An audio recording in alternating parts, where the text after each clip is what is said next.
Mon ami, si tu veux côtoyer les grandes personnalités, arrête d'aller au même endroit que tout le monde. Tu es déjà allé dans un endroit qui a changé ta vie?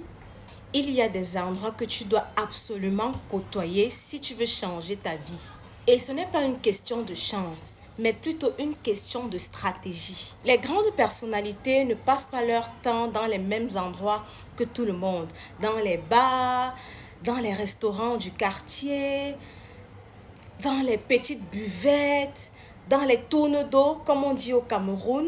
Elles mangent dans de grands restaurants, elles s'entraînent dans des salles de sport privées. Elles assistent à des soirées exclusives, à des séminaires fermés au public. Mon ami, même si tu n'as pas assez d'argent, mais souvent, fais des petits sacrifices qui seront bénéfiques pour toi. Si tu n'as pas assez d'argent, un jour, décide-toi, sacrifie une forte somme, va t'asseoir dans un grand restaurant.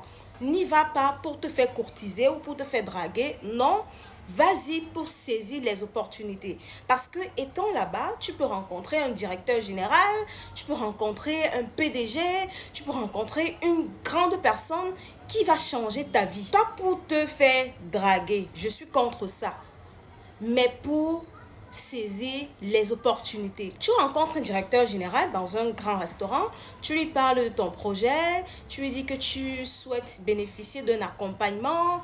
Voilà, c'est une opportunité. Mais est-ce que tu vas trouver un directeur général dans un restaurant au quartier, dans les bars du quartier? Non, les séminaires, c'est là-bas que les idées naissent, que les connexions se créent, que les opportunités circulent. Si tu veux entrer dans un nouveau monde, il faut commencer par y mettre tes pieds déjà. Même si tu as l'impression de ne pas encore avoir ta place, vas-y, observe, parce qu'un simple contact peut changer toute une vie. Rester dans ton confort, c'est rester dans une zone de stagnation. Fréquente les lieux élevés, mon ami, et tu élèveras ta vie.